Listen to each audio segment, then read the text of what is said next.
Aloha, folks, and welcome to this edition of Five Questions. It is a feature that appears here on HawaiiReporter.com and also here on KHVHradio.com. It's an opportunity to ask five questions of our community leaders here in Hawaii. Today, it's a delight to chat with Jonah Ka, auwai, who is the chair of the Hawaii Republican Party. And first of all, mahalos, Jonah, for joining us, and aloha to you, sir. Hey, thank you, Rick. Good to be with you. Well, let's just jump right on in. We have five questions for you, Jonah, and the first question would be, what defines the Republican Party, and how does it differ from the Democrat Party? Well, what defines the Republican Party in the state of Hawaii, unlike any Republican Party actually across the nation, is we have a platform that is principle-based. We have a platform that is based upon five very simple but constitutional principles of liberty, limited government, individual responsibility, fiscal accountability, and equality of opportunity. What that means for our members here in Hawaii is it's very simple for them to define who they are and why we're different from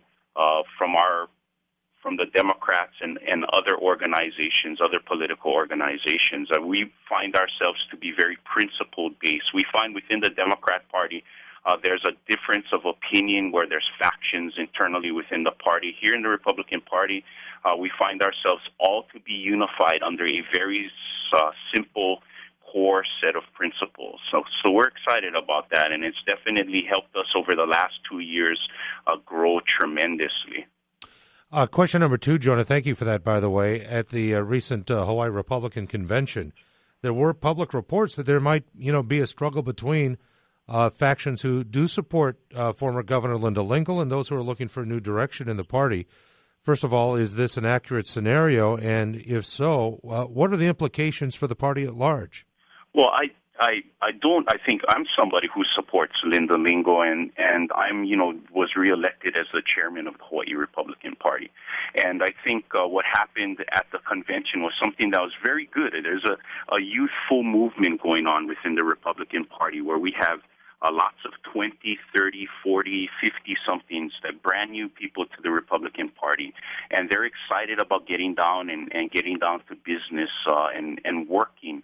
What you find out as a party matures, where we've seen over the course of the last 10 years or so with the Lingle administration, is you found a party where its members were focused more on a candidate versus focused on building the party itself. And what happens is, what we noticed with the after the Lingle era ended, is that the party also kind of faded away at the same time. And everyone thought at the end that the accomplishment was having a governor in place. But what happened in the end is we had a party that was very fragile because it was based upon a candidate, and we saw that back in the 80s with the Republican Party, where the party was based upon an issue.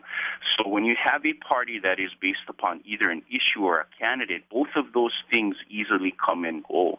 But as I mentioned in the last question, now we have a party that is driven by principle. And at the convention, I think it was very exciting to see that everyone there at the convention, no matter where they stood on candidates or on issues, everyone was able to come together and agree on principle. And I find ourselves to be very unified moving forward, and excited about that. And post convention, how did the party, or how is the party now after this convention, compared to how it was previously, the way that you saw it? Well, I saw what happened at the convention is we had a slew of different resolutions that came up. And what happened was it was a progression over the last 2 years that we saw finally defining what principles we could all agree on, and then having the issues that were important to Republicans come out at the convention and be defined by principle. So what I've noticed, at least in my last 6 or 8 years that I've been involved with the party, is that you have a lot of people with opinions and candidates, exciting people. Now people are just excited about being Republicans, and I think that's the freshness, what we see in the party. You have people who are just excited about being a Republican, and we see that the grassroots are growing. We're pulling out. We already have candidates in nearly 45 races, in legislative races, and we've never been at this point in the May before the election cycle. So we're really excited about the potential of growing the party in this message in 2012, 2014, and continuing to grow and move forward. We're having our conversation with Jonah Ka, auwai, who is the chair of the Hawaii Republican Party. It's 5 questions here on hawaiireporter.com and KHVHradio.com. Jonah, question number 3 would be, ironically, if you could name 3 institutions that influence Hawaii politics the most. I would probably say that the institutions that influence, number 1 would be the unions, particularly the public sector unions would have the most influence.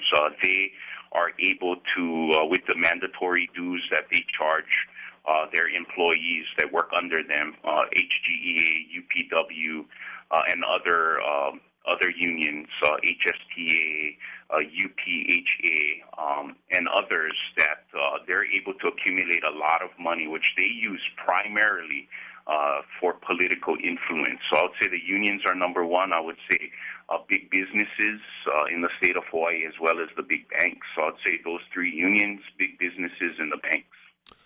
I would, if I could, just for conversational purposes, submit that also I think the education system in Hawaii is a big part of our political influence, simply because of what is taught via curriculum and what is perpetrated in the classrooms, and almost what a lack of a real, profound, objective civics lessons and curriculum. So yeah, I completely agree, and that's where it comes back to the unions now. When you have the Hawaii State Teachers Association controlling the messaging with their teachers at the educational and influencing our children at that level, absolutely.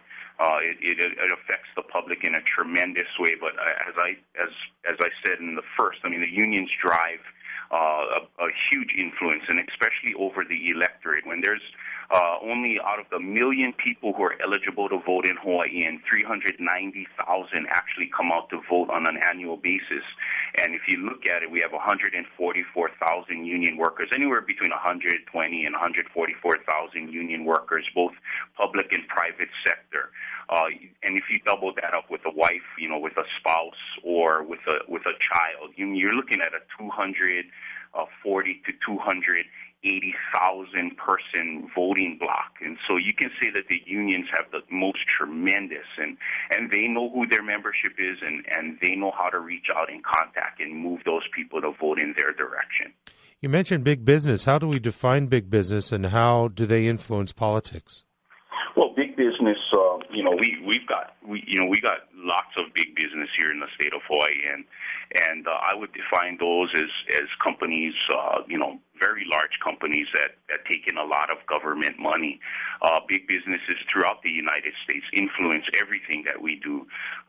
Those businesses know how to make money off an inefficient government, and that's exactly what they do. I mean, you can go from developers, from Castle and Cook, and then you got the banks that are backing them up and holding back finances to small businesses, and the list goes on and on about these guys. But yeah, the big businesses still in Hawaii have the biggest influence. You also have Bishop Estate, which is another large entity, which I would consider more of a private entity, a business entity, than anything. And they have massive influence with all of the land and all of the capital that these guys hold on to.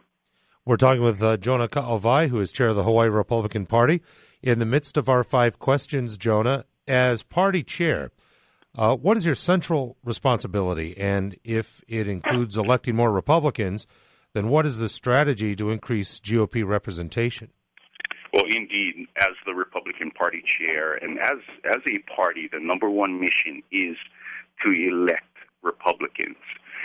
And we do that. It's a simple process to think about. I mean, we find people who agree with our values and our positions on issues based upon the values of the party, the principles of the party: liberty, limited government, individual responsibility, fiscal accountability, equality of opportunity.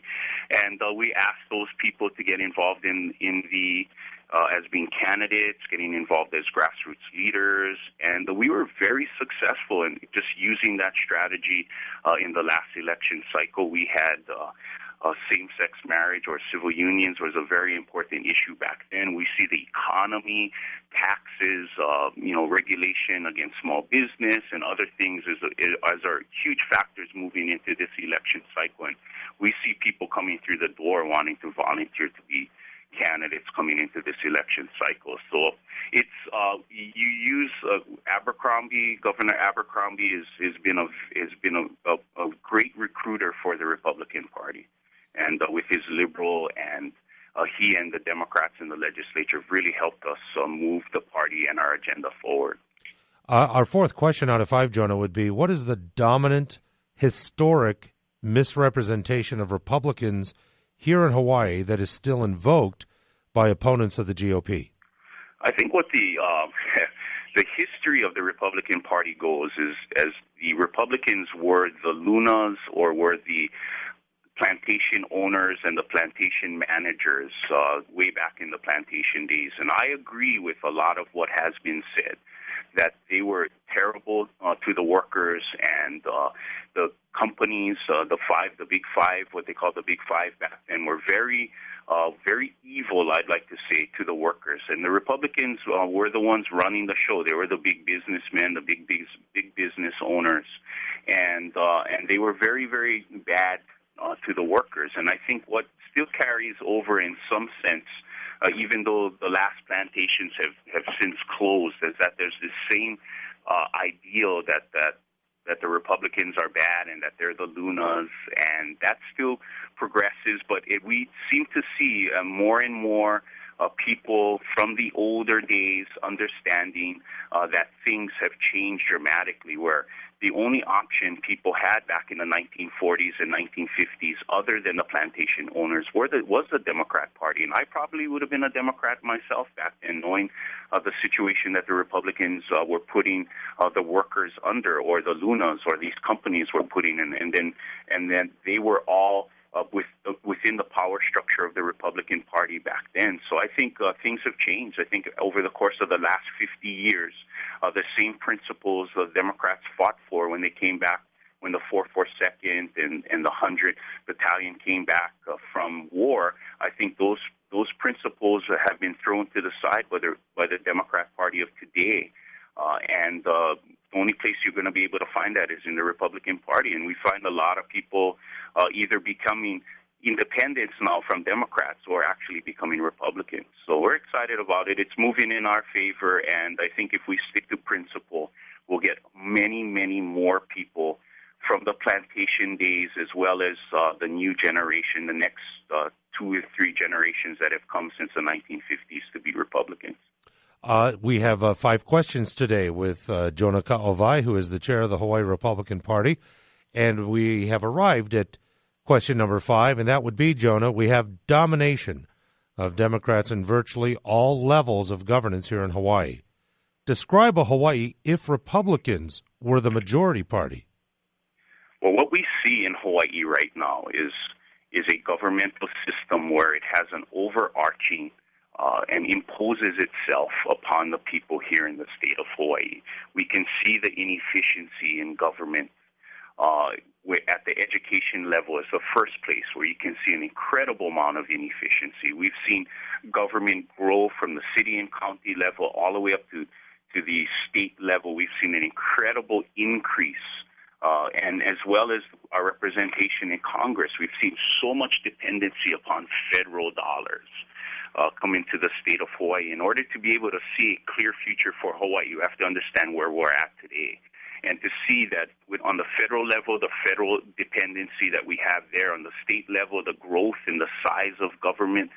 We as Republicans believe that government is not the answer, it's the problem. The bigger government is the more that the people, the more the taxes and fees and spending and that gets imposed upon the people. And we believe in the future that the right amount of government is okay. Government is needed in order to keep fundamental services such as keeping up the roads, sewers, public safety, fire and police, and those kind of things. But what we see in the future is a prosperous private sector that where small businesses are able to prosper and people are able to work and people are able to grow and open businesses. I see that in the future where the education system very well could be privatized here in the state of Hawaii, where the education system is the number one education system in the nation, not the 47th in the nation. Everything is going to be hinged upon how well we can do in the education system and how well our teachers, our children are taught at that level and how well the teachers are compensated. As we see in the current system, we have so much bureaucracy above the teachers and above the school level that the money doesn't flow down to the classrooms, and that's a big problem here in the state of Hawaii. What we want is we want transparent government on top of that, transparent government where we can see everything, that there's no behind-the-scenes backroom deals that are going on, and that happens when you have a supermajority as the Democrats have now in the state of Hawaii. I think you have a balanced system. I don't think one-party domination is good for anyone. I think you need to have a good balance between Republicans and Democrats here in the state of Hawaii so that you can have honest conversations, so that when you're in a legislative session, you don't see thousands and thousands of bills coming forward. You actually will see a bunch of bills coming forth, but there'll be more targeted. It'll be a more efficient system. But in the greater scope of things, you'll see kids getting educated. That's number one. Our children need to be educated. You'll have a system in the state of Hawaii where businesses are able to prosper. You have less regulation. You have more. You have less taxes, and businesses will spring in about, and you'll have more independence from national money, because we know